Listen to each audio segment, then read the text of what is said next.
Welcome everyone to our class on Derek Tfunos. This week we'll be discussing a very important part of the Sefer, which is how to accept or to reject proofs. But before that, we had to finish up a little bit of what we did last week. Last week we were just discussing some examples of the syllogisms, the Hekesh, and we said that Ramchal explained that there's really 5 different types of syllogisms. There's the classic one, which starts with a categorical statement, and then there's the ones that are based on Dimion, which are the Mamad Sinu and the Kal V'chomer, and then we have the if-then, and which is the Tolui, and the Machalik. So there's the Mofti, the Binyan Ab, the Kal V'chomer, Tolui, and the Machalik. Those are the really 5 different types of Hekeshim, and as we said, those are really the Hekeshim is one of the basic foundations of all our learning. Good. We're going to just give 2 more examples of the Tolui and the Machalik, just to be complete, because we left those out last week. And then we're going to go on to the last section of the 3 basic sections of thinking, which is accepting and rejecting proofs. So let's just do that very quickly, just to give us a completion on that score. And then we'll come back and we'll discuss the next area. Okay, let me get my little chart up here. So the ones that we left out last week and get a chance to do were the Tolui and the Machalik. So the Tolui is really based on an if-then statement. It says if A then B, and you're given A, and therefore you're going to know if A is true, then B has to be true. We said if it's raining, the streets are wet. If it's raining, then we know the streets are wet. So that's the Hekesh Tolui. The other variation on the Hekesh Tolui is if A then B, and if not B, if we negate the result, the conclusion, the Nimshach, so then we also negate the Kodim, therefore not A. Those are the 2 variations. Then we did make a note that sometimes we have a situation where there's if only A then B. If only A produces B, so then we'll know that if not B, then not A either, because only A produced it. But generally that's not Mukhach. There's a little quick example that we gave, Ramchal gave actually, from the Gemara Pesachim. It says, the Isal Kedaitach Sovak Rebbe Akiva. If you hold like, if you would think that this rabbi holds like Rebbe Akiva, then he should have taught Nami Revi B'Truma B'Chamisha B'Kodesh. He should have taught the 4th and 5th degrees of Tumah. Hine ze hechach nochsed al yisod shemanu v'hainu ki ze vadai. The Ramchal explains that this is based on mukrach, a forced way of thinking. Shem hayas of Rabbi Akiva, if this rabbi held like Rabbi Akiva, haya nimshach would be drawn from that, shehaya shona Revi v'Chamisha. He would have held the 4th and 5th degrees of impurity. In Truma we're talking about. Kevin sha'ana ro'im she'ain shona Revi v'Chamisha. Since we see that this rabbi does not hold the 4th and 5th degrees of impurity, imkain vade she'eno sovak Rabbi Akiva. So we can see that he definitely doesn't hold like Rabbi Akiva. So we see here an example of denying the nimshach. Since if you hold like Rabbi Akiva, you have to hold this din of Revi and Chamishi. If A, you hold like Rabbi Akiva, you have to hold then the din of Revi and Chamishi. Therefore, if you don't hold Revi and Chamishi, then it's mukrach that you don't hold like Rabbi Akiva. If A, then B. If not B, then not A. So that's the Hekesh Tolui. We'll see it quite a lot. And in the next chapter that we're going to do, we'll give another very nice example of it. Okay? The last little Hekesh that we want to give an example of was called the Hekesh Machalik. The Hekesh Machalik is where you give a set of possibilities, A, B, or C. And you say that in that case the subject is either A, B, or C. And you affirm, you find proof that it's A, for instance. So then you can know definitely that it's not B and C if those are the only three possibilities. Also, the other variation of the Machalik, we said, is if something is either A, B, or C, then if it's not A or B, then it must be C. That's the other possibility. It's called, in Dr. Gemara calls it the Hekesh Rekonis, means the possibility that's left out. And here's a little example from the Gemara in Baba Kama. The Gemara in Baba Kama wants to know where Shane and Regel are written. So it brings a brisa, Pesanya. V'shilach zu haregel. First determines where Regel is written, and it says V'shilach in the pasuk. V'shilach, when a man sends shilach esbiyarol stay acher, his animal to another field. That word shilach is a indicator of an animal destroying another man's property by regel, by trotting over the other man's produce. The brisa brings a proof of that. Araya, v'chein hu omer, and that's what he says in Yeshaya. Mishalche regel hashor v'chamor. We see that in the Nach, the word shilach is associated with the word regel. Mishalche regel hashor v'chamor. Kodesh Baruch Hu was sending all sorts of animals into Israel and destroy, unfortunately, the crops. So that's what the brisa says. Very nice. Now, the Gemara starts to analyze this brisa in the following way. Omama, the brisa said, V'shalche zu haregel. The first statement of the brisa that shilach in the pasuk in the Chumash means regel. V'chein omer brought a proof, mishalche regel hashor v'chamor. Brought a proof from the Tanakh. Everything is fine up to this point. Here's the kasha of the Gemara. Time the kasiv rachmana mishalche regel hashor v'chamor. How do we know that shilach is regel? Because we needed the proof. Mishalche regel hashor v'chamor from the Tanakh. That put regel and shilach together. Here's the kasha. Wait a minute. If I didn't have this pasuk of Tanakh, what else could I say that shilach in the pasuk was? Karen. If it's Karen, kasiv, I have a pasuk for Karen. Vigach, Isha Shorehu. Vishain, Kasiv. Beer is going to be shame.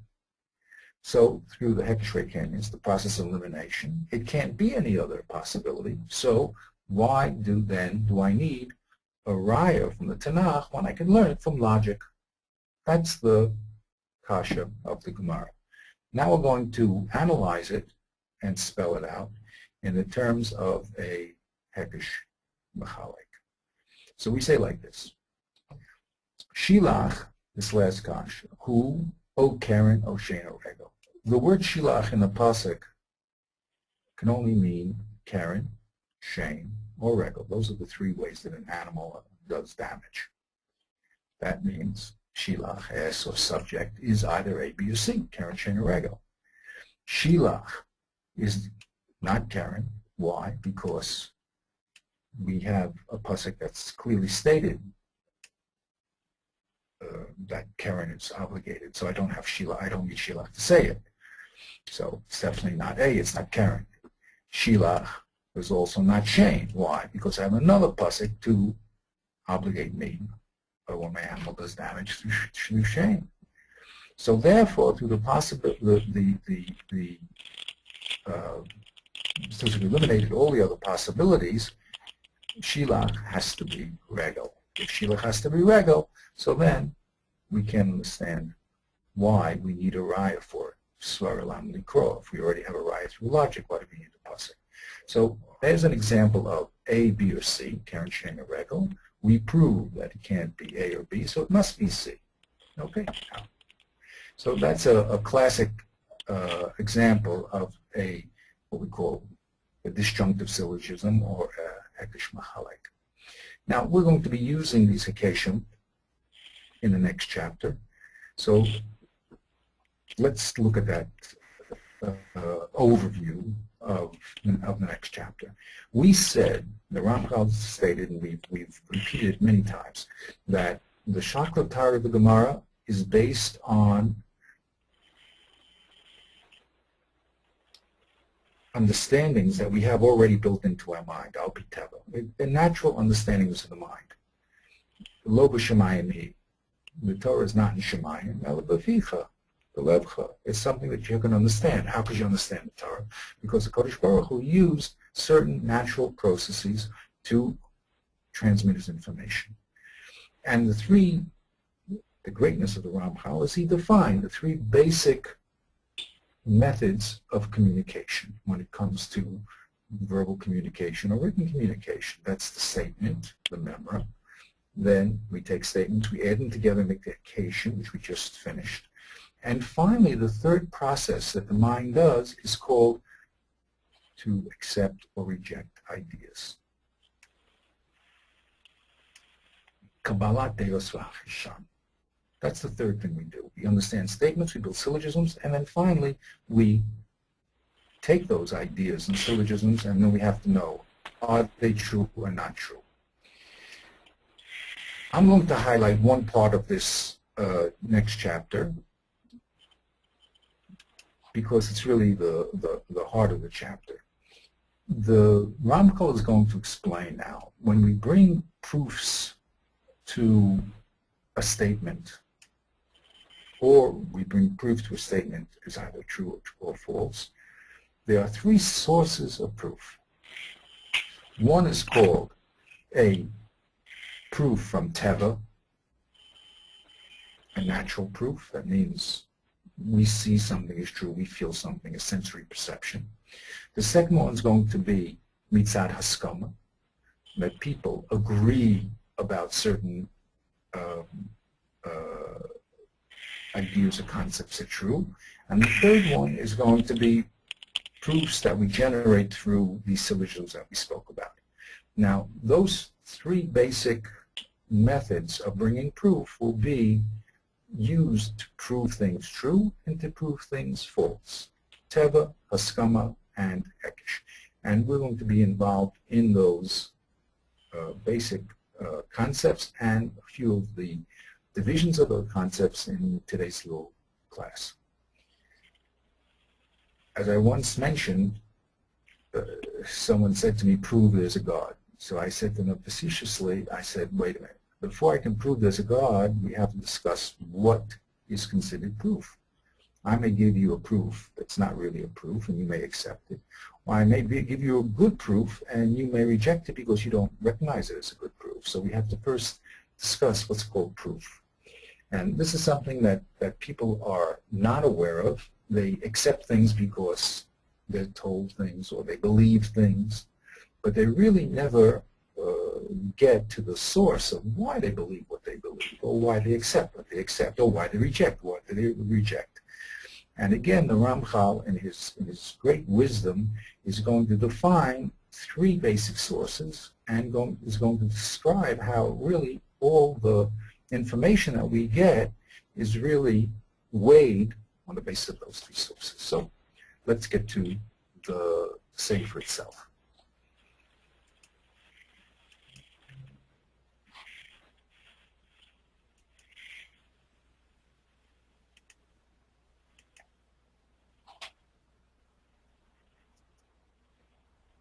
Chapter 8. Kvar ba'arnu Havanas HaMamarim who led us hatolos. We have already described the understanding of statements and hekeshin. Ata, now. Nibaer kabbalas hadeos v'hachishisson. Now we're going to explain how we accept ideas or we deny them. Kol mamash nishma. The Ramchal says every statement that you hear has three possibilities. Efsha shinakabeloso. There's a possibility that you can accept it. Your mic is very sensitive, so it's like causing a little bit of noise there. A statement, Efsha shinakabeloso, you can accept it. The Efsha shenachishehu, there's a possibility that you can deny it. The Efsha shenestapek bo, or the third possibility is you can be in doubt about it. What a fantastic little statement. Any information that comes your way, you have three possibilities. You either are going to accept it as true, you're going to deny it as being true, or you're going to be in doubt about it as being true. Mamar, a statement, Shetavo lano raya amito nikablehu. If we have a statement that has a proof for it, that it's true, we're going to accept it. Mama shetiye lano raya al kozvo nachishehu. If we have a statement that has a proof that it's false, we will then reject it. V'shelo tiye lano raya lo alamito, lo al kozvo, nistapek bo. If we have no proof to the statement, either that it's true or that it's false, then it will be called a statement of doubt. Here is the basic about the Kiddush of the Ramchal. It's so simple, so yesodi. Information that you receive, all information that you receive, you have three possibilities of what to do with that information. You're either going to accept it, reject it, or be in doubt about it. You're going to reject it, says the Ramchal, if you have proof that it's true. You're going to deny it if you have proof that it's false, and if you don't know if it's true or false, then you're going to be in doubt about it. You cannot make a judgment on it. So here we see the primacy of proof. It says, what is it? Pesi mamin b'kol davar. A fool believes everything, anything that he hears. A chacham evaluates everything he hears. And he says, do I have a proof this is true? Do I have a proof it's false? And if I don't have a proof either way, then I don't know if it's true or false. Fantastic little peticha beginning of the Ramchal. Now in Ramchal, once we've said that those are the three possibilities, the Ramchal now is going to explain to us how we bring proof, the basis of proof.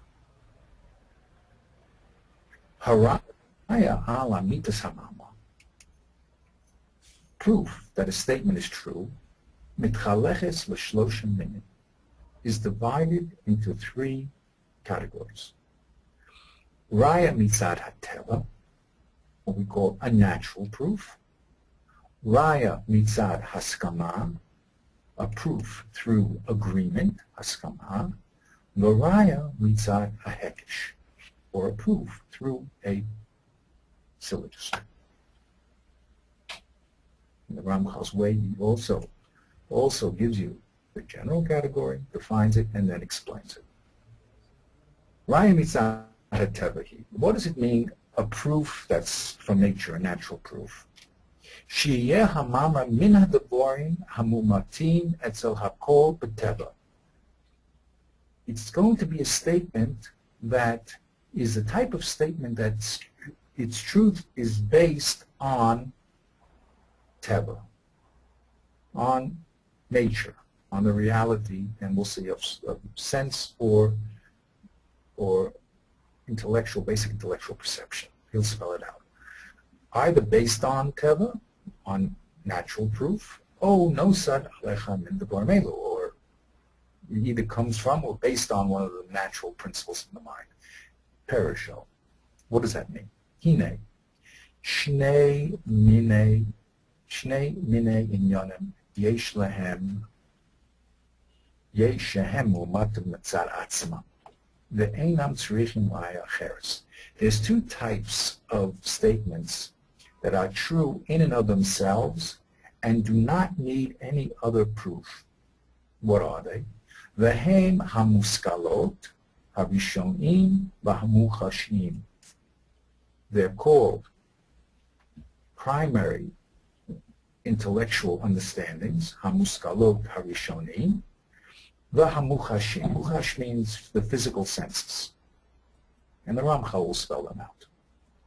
Hamuskalot harishonim hem ha'inyanim sheseichel ha'adam more atzmo v'osam me'atzmo. They're primary intellectual concepts that the mind of a human being knows by itself. V'lo yitzterech al zeh limud. Does not need any external study to understand they're true. V'lo yistapek behem mishu bari v'sechlo. And no person who has a healthy mind would ever deny it. Derech mashal, for instance. Shnayim yoter me'echad. The fact that two is greater than one. Or sha'achetzi pachos me'akol. Or that half is less than the whole. V'chen kiyotzi b'ho. So there are certain primary intellectual concepts that are foundation in thinking, and they don't need proof because they're built into our very concept of reality. Like he says, two is greater than one. Watching a live video presentation from Rav Chaim Chikowski.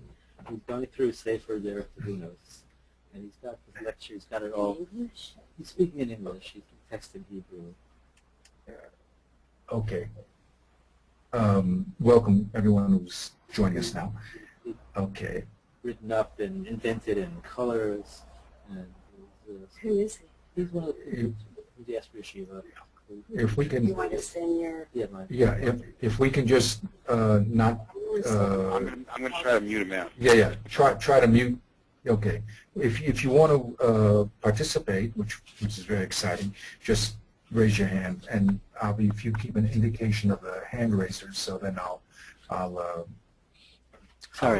respond to the question. No problem. I don't mind interaction. Just it has to be in some sort of seder. Okay. So the first type of statement that needs absolutely no proof is called statements which are based on muskalot harishonim. These are primary concepts that are built in the mind. And so he says, for instance, that 2 is greater than 1 or half is less than the whole. A lot of the diukim, for instance, in our Gemara, when it says that avos miklal v'toldos, that when you use the word av, it implies that there's toldos, that you don't need special learning for. That's what the word means.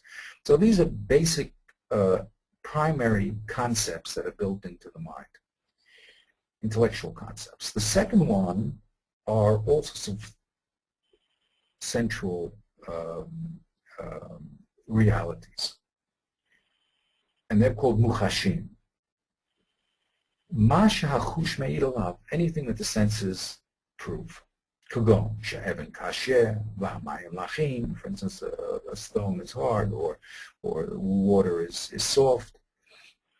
And we'll add all of natural science. Okay, any physical manifestation that we could see is really a manifestation of physical reality. Yeah. So those things don't need external proof. They are by definition true because they are built into the human consciousness that way. Derech mashal. Now, these, again, when we're investigating statements, we're going to use physical proofs from Teva, whether they be from the chush, from the senses, or from these primary things. And here's an example of one. Kesh Omer, the Gemara in Sukkah says, Yatsu eitzim sha'nasan acher biuran. this is to eliminate the wood whose benefit comes after its destruction. Let's give a little context to that. I just quoted the text from the Gemara itself. The Tanan, we have a mission that says that the alekanim, the alegafanim, various leaves from reeds and from the grape vineyards, shigavavan lechova, they're collected al pnei asara, from the field. You collect these leaves. So now we have two different possibilities. If they're laktan, if they're gathered lechila, to eat, yesh behen mishum kedusha shvius. So then they have kedusha shvius. If you have your grape leaves and you want to make that beautiful mimule, that food, that beautiful grape leaf, filled grape leaves, so then the leaves, because you collected for that purpose, have kedusha shvius. Laktam eitzim. What happens if you collect these leaves because you want to use them to light your tanur, your fire, make a nice little campfire? So if you collect it for wood, for fire, for eitzim, ein behem mishum kedusha shvius. If you collect it because you want to burn it and heat up your food, so then it doesn't have kedusha shvius. That's what the Mishnah taught us. We're in the middle of the kasha, which we're going to leave out. The Gemara makes a distinction between these two concepts. How come when it comes to eating these leaves have to be shvius, and how come when it doesn't, they don't? Because the Pruah Shani Hasam, the Oma Kro, the pasuk says, Lechem la'achra. When it comes to shvius, it says, it shall be for you to eat. Kedusha shvius only comes from things that you're going to eat. So now it says lechem, dumia de lechila. So anything that you have is going to be anything that has kedusha shvius has to be comparable to a chila. What does that mean? Mi shanoso biro shave yotze etzem shanoso acher biran. So the fact that the Torah said that what has kedusha shvius, only things that are like food. What's the quality of food that we're interested?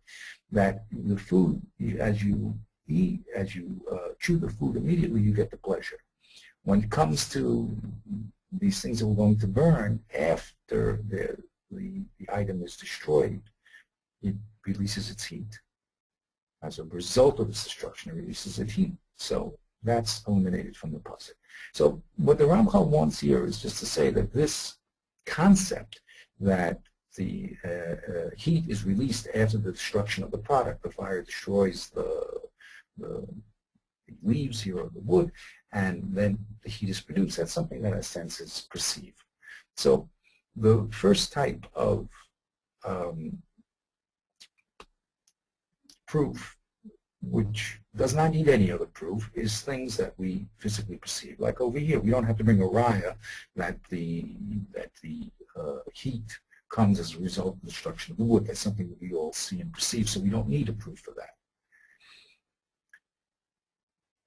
Hine, and itas zu amama niba'eres lo min hachush. The truth of this statement comes from our sensory perception. Shahari beinenu on our own, something that we see. Margishim that we sense it, we feel it. She'ein hanos ha'etzem ela acher nisbaru. The heat and the benefit of the wood comes after it's as a result of its destruction. So also any other similar examples. So this is going to be a very important rule, because a lot of times we'll have occasion if they're based on some primary sensory perception, so we won't have to bring any further proof to that. That's very important beginnings. That's kush. All the scientific, physical perceptions of reality don't need proof. There's things that everyone perceives. Okay. I think we probably have to make a distinction between a lot of the scientific proofs that they claim are proofs today, which are not something easily visible. It's through studies, it's through analysis, and then they find that afterwards that it really was not true. I guess that their proof really was not a proof to begin with. Right. So now that's going to be very, very interesting what you said. Not everything is from simple physical observation. A lot of things that we do today come from observation, which are physical, but they're just very, very thin, like this computer here. What's going on there is things that can't be seen from the eye, but they're definitely physical. But then there's a lot of things that are proven mathematically, for instance, through Hikashim. So there's a lot of so your note is taken. We're talking about things whose proof comes from physical perception and not from, even if that perception is dark. I mean, even if it's subtle, but if it's a physical perception. Now, theories and all that other stuff we can talk about later. I mean, theories are not really science. When they start thinking about, how old the world was, but things that are physically obvious, just we have to have sensitive machines to perceive them, are really, the proof comes from the reality of the senses, even though our senses need a little help sometimes. Okay, so that's the whole idea of physical proof. And second type of proof, he says, is called a raya mitzad haskama, a proof through agreement. What does that mean? Sheyeh hamara ma shedas klal hanoshim maskimim alav. Interesting. The statement is one where most people agree that it's correct. It's true through popular consent. It's called common sense. Common sense. Not physical sense, it's common sense. It's commonly accepted. Oh, no, son. Or it's built on one of those perceptions. So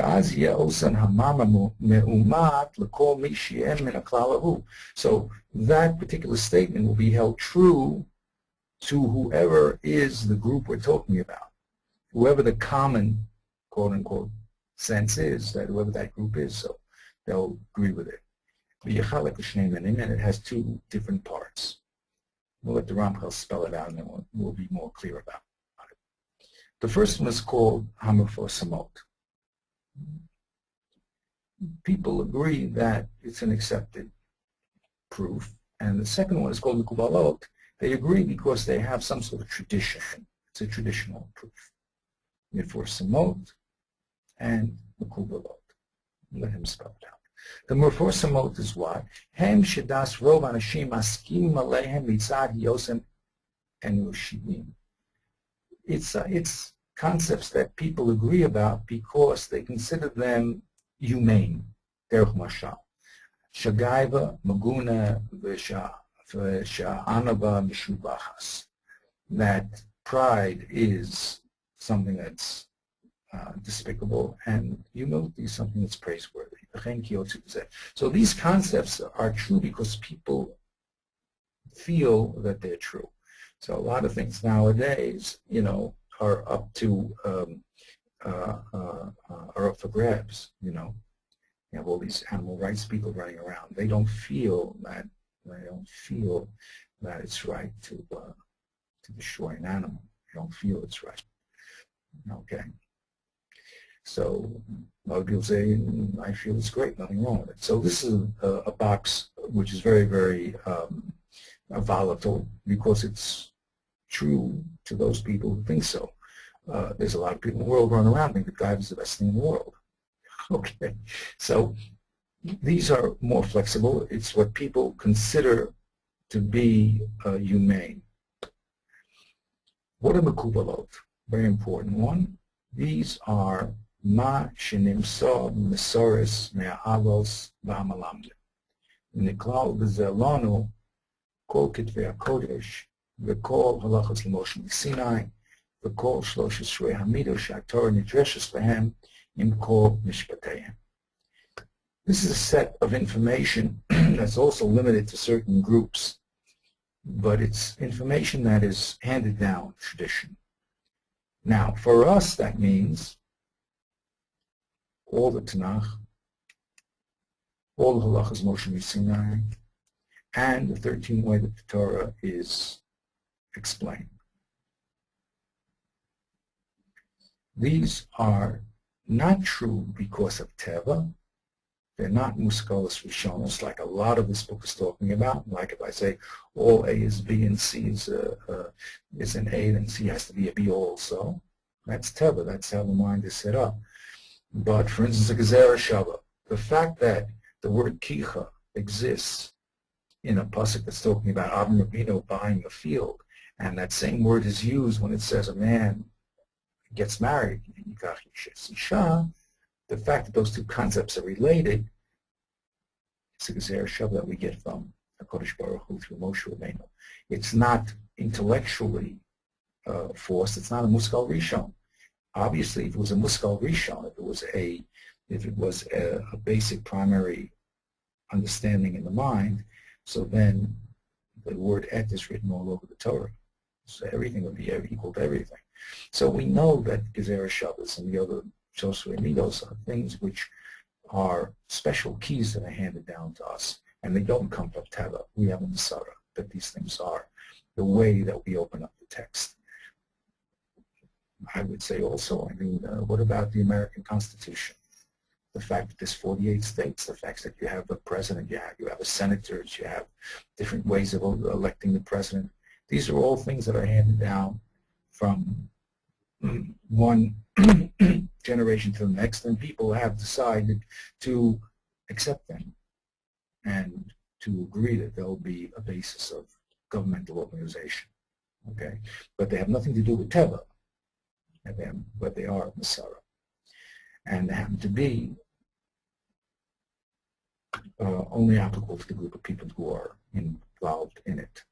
We hold these truths to be self-evident. The founding fathers, the American Constitution, etc. Right? All men created. What do you mean we hold them? Are they self-evident? They're not self-evident. Self-evident means they're muskal rishonim. Okay? So what do you mean we hold these truths to be self-evident? Are they or aren't they? Well, there was a big machlokus at the time. The American government, those people from England, held that the king was the ruler through primogeniture, and all you American guys were subjects. So what do you mean you hold it self-evident? I sure the king didn't hold it self-evident, but they came around and they said, okay, we don't need a proof for that. These are called muskal and rishonim. And there we went with the American Revolution. Okay, so, but for us it's very important that when we read the pasuk, whether it be from the Torah, from the Tanakh, the reason why we hold it's true is because we have a Masara that this was handed down from Har Sinai, and this is what we follow. Now, we are not going to discuss whether Masaras are true or not. That's another issue. We're only discussing where it comes from. The fact that certain people will go around and murder and do all sorts of disgusting things in the name of Allah, and because that's what they read in the Quran. So we're not going to discuss whether it's true or not. We're discussing where's the basis and why do they think it's true. Well, they think it's true based on a Masara that they have. Okay. But we're not going to go into whether the Masara is true or not. It's another step we have to investigate. We're just understanding why people believe things are true, on what basis they believe is true. Okay. V'nimsa, shiumat lanu mama shiumotze. So for us, for instance, a statement will be true if we find echad min hakasuvim, halachas Shabbat Peh, or a Mishnah, Gemara, that says it's true. Or, excuse me, Torah Shabbat Peh will be, according to him, probably you sign it. Or Mamre, Mishi Yivshalach Halakalav, or some rabbi that we have in the Gemara, for instance, and no one is allowed to argue with. For instance, the Tanoim, the Amoraim don't argue with Tanoim, so if Tana says something, and Yochid Rab, Malachad Rab, he happens to be a Yochid, and a Rab is against him, so we'll go according to the Rab, to the Rab. Certain Tanoim, one-on-one, will go according to one Tana or the other through Masara, and that's why we hold it to be true. So here's some examples the Ramchal brings. Derech Mashal. Kashaninu, we have a Gemara in Yavamis that says, V'imyei sham av nechasim shalav. We're talking about a Yibum dies, and he leaves a father and he has a son who gets the Yerusha. So it says, "V'in yesham," if there's a father that's alive, then the father inherits the son. Omer al zeh, the Omar Mar. We brought a proof to this because Mar said, "Av kodem l'kol yotzida yerecho." The father gets the Yerusha before any of the other descendants. So Mar, whoever Mar happened to be, is a person that everyone agrees we will not argue with. We have to know who and what and how. That's a side issue. But once we understand that it's a Tana that no one can disagree with, so then the statement is considered true, and that's the end of our intellectual discovery. V'kein chasha amru in Sanhedrin. In Sanhedrin it says, "Kol Yisrael yesh lehem chelek b'olam haba." All the Jewish people have a portion in the next world. Emitomar mazeh ba'avor akasav shenemar. Now, how do we know that statement is true? Well, we have a statement from Yeshaya that says, "Va'amech kulam tzadikim la'olam Yeshua haaretz." We have a statement from Yeshaya that it's true. So that's the first and the second ways that we prove things. We prove things because they are true by nature, intellectually or sensory perception, or they're true by agreement. People hold them to be true, like Mifrasam, like Gaiva is, for people anyway, that Gaiva is not a very nice trait. And the third one is what we call Masoros. That means that we have handed down tradition that these things are true and these things are to be accepted. And for us, of course, that includes all those. He says Kitvei Kodesh and Torah Shabbat. Okay. So the example from Yevamos, going back to the one on Almar. Yes. So that's bringing a proof to the Gemara. The Gemara says, so we're just bringing a proof from another person, another Mandi Amar, who's saying the same thing. So right. That's Haskama, because we're masking with somebody else? No, that's Mekubal. That's Mekubal because Mekubal from, it's right in the Mekubal section. Now, so it's Mekubal from another Mandi Amar, okay. Now, but I have to, the Ramchal is very careful to say it has to be someone that everyone agrees is an authority. If there's a machlokis, so then you won't be, you'll accept the statement is true according to one side of the machlokis. Okay? That was rule number 3. Exactly. Exactly. Okay. It has to be someone that you can't argue. Okay? But there's no argument. Okay. So, but the fact that we, for instance, when there's a single person arguing with a group, the Rabbanan against a single person, the fact that we go according to the group is something that's mukubal. It's a masara that we have. No, there's no natural reason for. I mean, you can explain why, but it's not based on it. It's based on the masara. That's what we have. You could say the other thing too, but if it's a person who we also have masara that there's certain yechidim override other yechidim. So, but that's all makubal. That's all masara. That's all what we get handed down. We hold it's true because that's what we were handed down, and that's what we're given. Okay. And again, as I said, whether masaras are true or false is not our issue here. We're just trying to define on what basis are you saying that it's true. Now we're going to have to check Masara and all that other things to see if it's true. For instance, I give an example. The fact that we believe two Eidim, right? Why do we believe two Eidim? Because the Torah said so. That's why I believe two Eidim. Okay? Al Pishnei Eidim Yakum Dava. When it comes to Mammon, for instance. Okay? So whether the Eidim are telling the truth or not is a different issue. Okay, we're taking money from one person, giving it to another one, because the Torah says that you're supposed to believe two Eidim. That's Mekubal. Now, whether these people are telling the truth or not is another issue. That's not what we're discussing. Now we'll have to find out if they're telling the truth, not the truth. But we're interested in why we accept that evidence as evidence. What's the source of the evidence? Okay, is it Teva or is it Musar? Okay, now the third one is based on intellectual reasoning, and he's going to explain. It's really based on the hekeshim that we're doing in the beginning.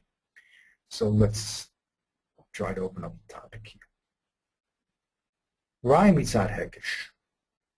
Again, the mind can rise above what it physically senses or common agreement and make connections, hekeshim, syllogisms that can go for many, many stages and produce very, very interesting results on the basis of these syllogisms. So we have to see what is called a valid proof through syllogism. So he defines it. Raya mitzad hekeshi. What is it? She is barer lanu hios mamarenu toloda amitis shel hagdama miyumetes. When something is clarified, a statement is clarified because it is the result, the tolada, the true result of true premises. V'hine, כשיבוא וימשך זה המים ממר מאחר מאומת לנו, once a statement is the result of another true statement, then we know that we can bring a proof. We can bring a proof from the result. Let's spell that out. וזה בכוח אחד מן ההיקשים שנסמר למעלה. And this is done with one of the 5 hekeshim that we spoke about last week and this week, the hekesh mofti, the classical one, the categorical one, the mamatzinu, the analogy, the kol shekain, the analogy which goes learning from the greater to less to the greater, the hekesh tolui, if then syllogisms, and the machalek, the hekesh machalek, the AOB. So here I just wanted to spell out what we said in a little bit of abstraction. Say we want to prove A is B. So we want to prove A and B. A and B can be proven true if I have 2 premises that are true that lead or create a hekesh that is valid. Very careful what I'm saying here. If you have a valid hekesh from 2 true statements that produces your statement, then you have produced a proof. For instance, if I want to prove A is B and I know all C is B, say I say I know that statement is true. All C is B. And I know that A is a C. So if those 2 statements are true, then I know through hekesh that A is a B, correct? If all Jews have a chelik in Olam Haba and Shmuel is a Jew, then Shmuel has to have a chelik in Olam Haba. So if I want to prove that Shmuel has a chelik in Olam Haba, this is what I want to prove. QED, I have to get 2 statements that will, in a valid way, produce the result. Why would I say in a valid way? Because you can put statements together in an improper way, and then the syllogism will not be valid. So we're talking about correct syllogisms. I'm not talking about incorrect syllogisms. And there's a lot of variations in statements when we relate them to each other that can come out incorrect. Okay. So the first way is called a direct proof. If you bring two true statements whose result is your statement, then you've proved your point. What's the second type? כשם שיומת המאמר אם תבוא לנו ראיה עליו, כן יומת אם תבוא ראיה על היוס הפכו כוזב. Very sophisticated. Just like you can prove a statement by bringing a direct proof to it, like we did above, you can also prove a statement is true if you show that the opposite of that statement is false. Because that works according to the rule of opposites. What's that rule? If you have 2 real opposites, so if I show that one is false and the other one has to be true. Ubilvad, under one condition, shelo yu me'osam sheyesh b'neihem emsoim.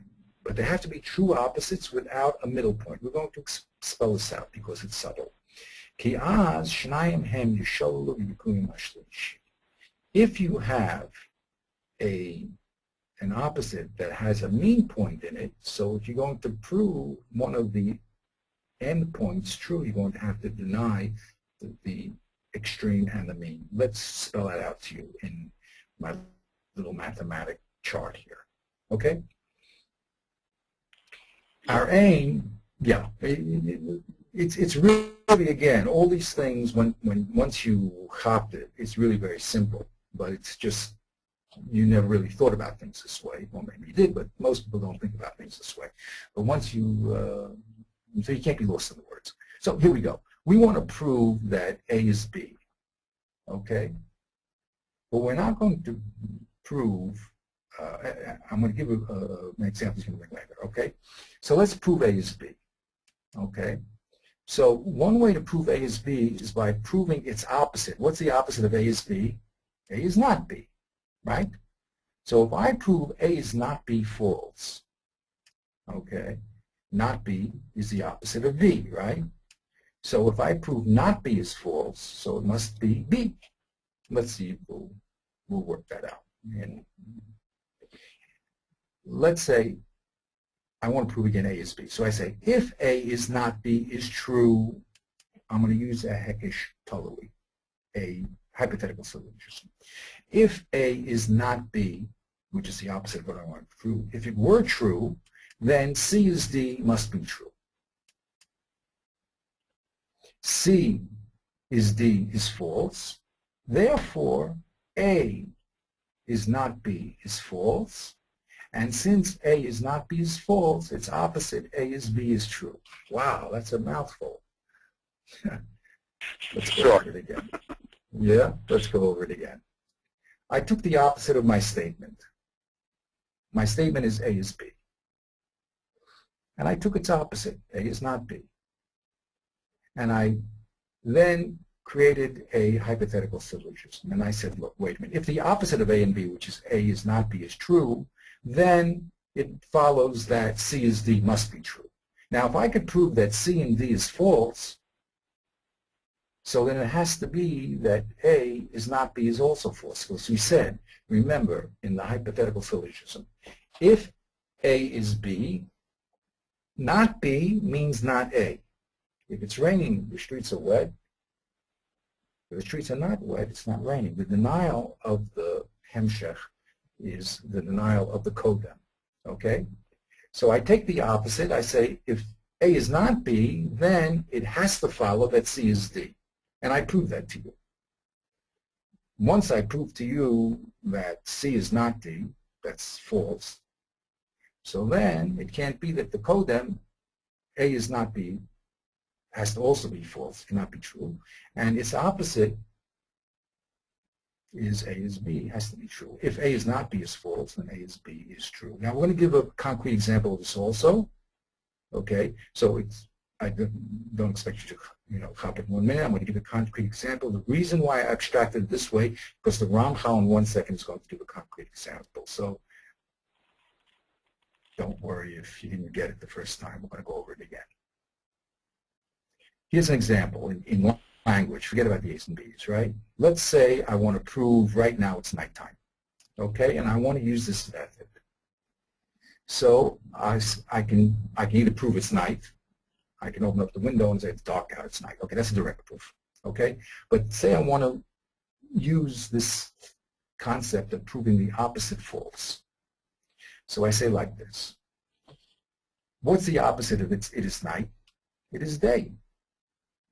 If I can prove that it is day is false, I can also prove that it is night is true because they're opposites. That makes sense, right? If it's not day, then it must be night. So I can prove it's night either directly by proving it's night, or I can prove it's night by proving it's not day. And I say like this. If it's day, if that's true, then the sun should be out. That has to be true. The sun is not out. That statement. The sun is out is false. The sun is not out, right? So then it's not day. If it's not day, then it must be night. Since it's not day, it must be night. The opposite has to be true. Now, that works, he says, only if there's no in-between stage. If we only have two possibilities, day and night, so if I prove to you that it's not night, it must be, excuse me, if I prove to you it's not day, it must be night. Okay, the opposite is also true, okay? But if it has a middle position, for instance, bein hashmashos, okay, dusk, so then it's not good enough that I prove that it's not day, right? Because very, very good it's not day. It doesn't mean it's night. It could be bein hashmashos. There's a middle position there. So to prove, when I have a middle, a mean, then I have to, in order to prove now that it's night, I have to prove not only it's not day, but I have to prove it's not bein hashmashos either. You with me? Yeah. So, yeah, that's logical, because once you have another choice, so then by proving it's not the second choice, it could be a third choice. So I mean, it doesn't necessarily have to be the first choice. Right. Now, this happens all the time. Now, we're going to go into, Ramchal is not going to leave us here. After he describes how to bring proofs and disproofs, he's going to describe what the Achilles heel of these proofs are and how to break them up. Okay? And this is classic. A lot of times you'll be given two possibilities. Like in the Gemara we just did, in the beginning of the class. It says that, wait a minute, why do I need a proof? Let's go back to that. Okay? Go back to that tomorrow. The Gemara has a kasha. It says, wait a minute, you told me that Shilach is regel, right? And then you brought me a proof from the Tanakh. Mishalchi regel ashur v'chamor, correct? That's what was done. That's what the Brisa did. Tanya, Shilach zu regel v'chein hu ameh mishalchi regel ashur v'chamor. Okay. The kasha is, why do I need a raya from now we have the technical language, from Kabbalah, right? From a pasuk, which is Kabbalah. Why do I need that for? Svar lam likro. Did you ever hear that? I say it many times. If I have a raya from logic, I don't need a raya from a Zeres HaKosel. Okay? So we say, why do I need it? Now we want to prove to you that I don't need a raya from the Tanakh. Why? Because I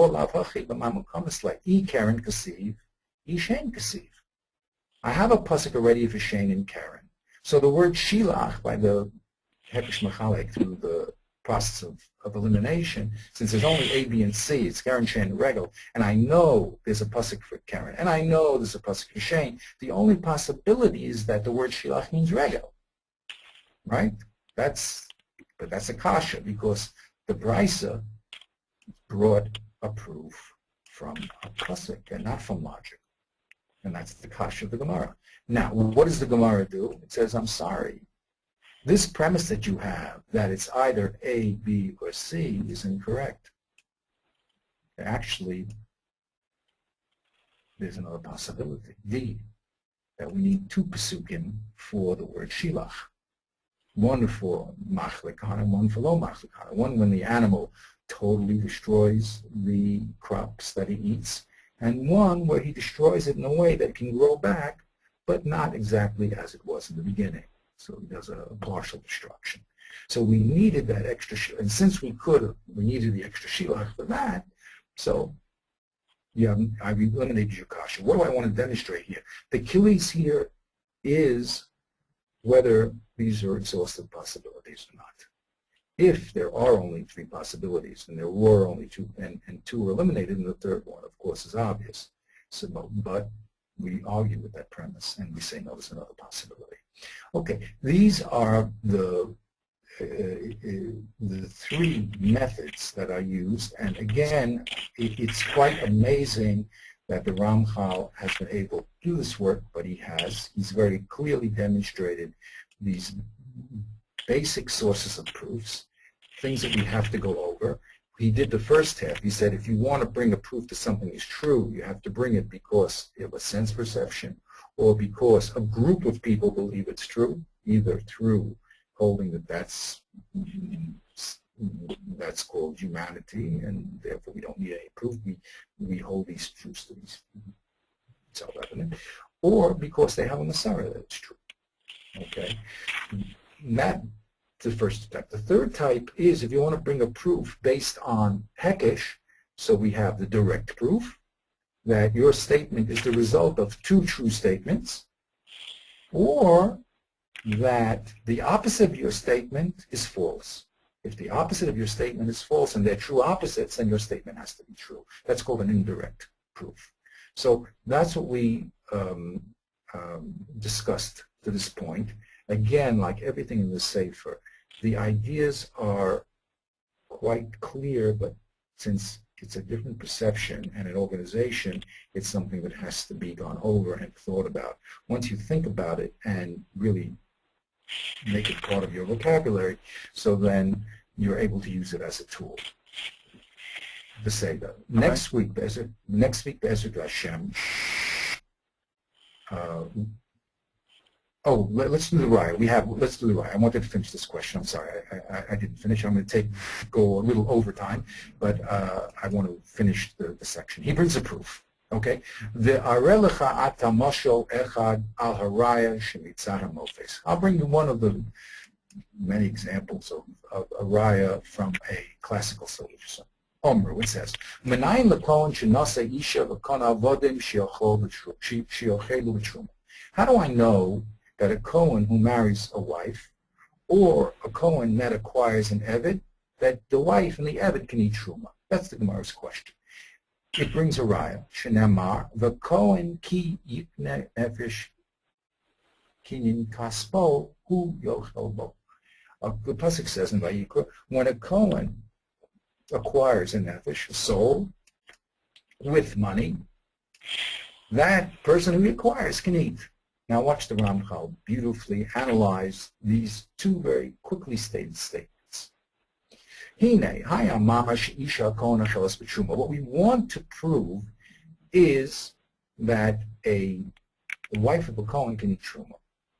That's what we want to prove. He said, how do we know that that's true? What we're really saying is, prove to me that the wife of a Kohen can eat truma. That's the desired statement. The haraya al zeh mikol hamofe. So we're going to bring a classical solution to do it. Shahare.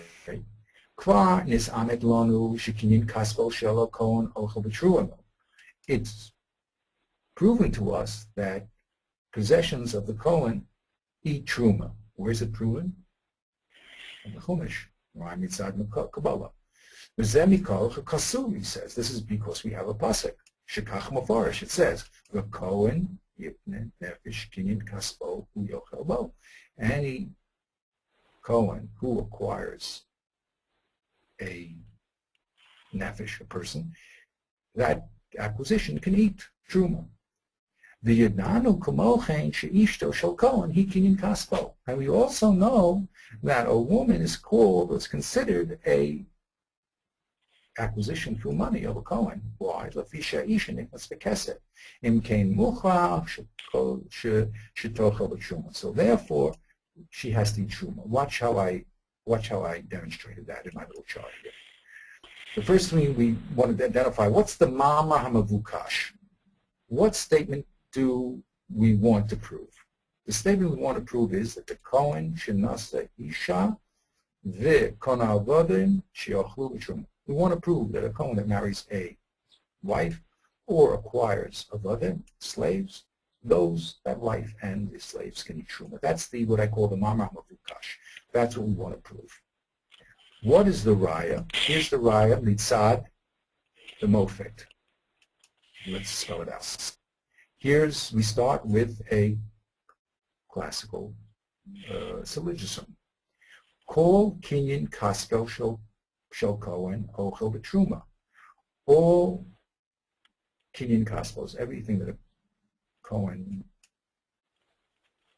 acquires, may eat truma.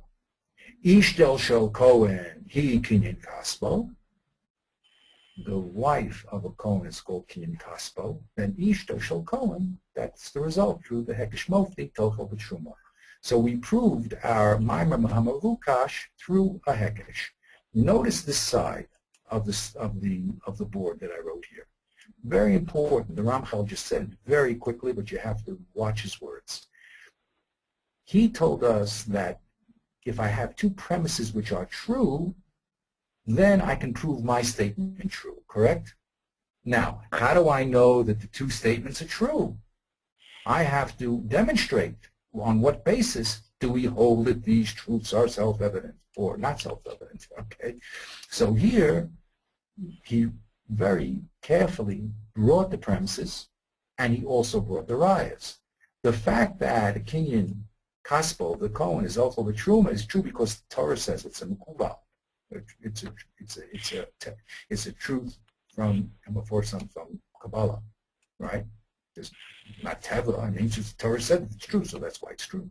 Also, the Ishto Shel Kohen. How do we know it's a Kinyan Kaspo? There's no Chumash. There's no Mamar. There's no Kasub. There's no statement in the Chumash. How do we know it's true? Because the Mishnah says, right? It's a Mishnah that we have, Torah Shabbat Peh. You see? Okay? So because these two premises are true, then we can derive this new concept that the wife of a Kohen can be true. And I just wrote it here. All C is B is true, and all A is C is true. Therefore, A and is B is true also. So you wanted to prove that. Now, let's do the next one, okay? I hope we'll be able to do that. I'm doing it quickly. Maybe just, you can go over it and read it inside, or you can listen to the tape again, to the class again. It's very, very important you get these things down and it becomes part of your working conscious vocabulary, because it's all there unconsciously, and we're trying to bring it to the conscious level. Odom rule. Now we're going to prove through the opposite false. Okay? Odom rule. Umay shan meyachas the mashmale. Okay. We have a case here of three different types of korbanot. They're called the korban olav yored. One is for the rich, one is for the middle person, one is for the poor person. Okay. We want to know the Kohen. We know can't bring the poor offering in the olav yored. We want to know if he can bring the other two. That's the background of this information. So the Gemara says the Kasiba Rahmana L'Sof Gabi Yisera Sa'ofer. The proof is that the pasuk that talks about the Kohen is brought after the Yisera Sa'ofer. The pasuk says three different types of olav yored, and it's brought at the end. What is that going to mean to us? L'meimer, to teach us. Call the Mechayev Yisera Sa'ofer Mechayev B'Kulan. Since it was brought at the end of the pasuk, so then we're taught that everyone that's in the category, the last category of the pasuk, which is the poor man's offering, he can bring the other two. But if you're not in the category of the last offering, you can't. The Yisal kedaitiv mechayev be'echas afal pi she'en mechayev b'kulan nichtavu rachmana lahaina achas v'dalsos inali b'shiros. Okay. It's not, I'm not doing this justice, okay? So I'm going to leave this off for next week. Chaval that we race through it. It really requires a very careful analysis and spelling it out. So, and then again, what I'm going to do is spell it out here with my visual, what I call my visual logic. Then I'll do again, what's the Maimer Mavukash, and we'll see that it really has this pattern. We're going to say, we're going to prove the opposites false through a Hekesh hypothetical syllogism that comes out to a false result. Okay, but chaval to rush through it. That doesn't do the Ramchal, doesn't do the example of justice. Okay, so we'll hold it off for next week and we'll pick it up. Okay, we did a lot. It almost goes without saying that you have to do review, and you have to read these things many times, and you have to do application in everything the Ramchal says. He has created a little sefer that is packed with basic principles of thought. And once you know them, ideas really become clear. concepts become clear, Shaka Vitara becomes clear. But you just, and I'm not saying anything that he didn't say, that's what he says. I wrote a very condensed book. Please master these little concepts. They're not in Shemayim. You know them already. They're just not consciously there and organized. Master them, and your learning will become a different learning completely. You'll be able to consciously predict what the Gemara is going to do. You'll be able to consciously predict where the weak point in the argument is. You may not get to the solution. You may need Rashi, Tosfos, the Vilna Gaon, the Ketsos. Okay. We're not saying not, but at least you'll be there. You'll know exactly what the problem is and what the possibilities are to solve problems. Whether you can bring a raya like this, well, if you're socha, you can. Or, sometimes, even the littlest person has a chelik in Torah. We can see something that is true. And bring rise to this thing. But the idea here is to demystify the learning process through this book. By the way, the book in reality, when we first pick it up off the shelf, is a really tiny book. It was printed with 3 other books. What we tried to do again through this formatting is to spell it out in a visual way so you can not race through it so quickly, and you can make the concepts clear in the mind. Okay,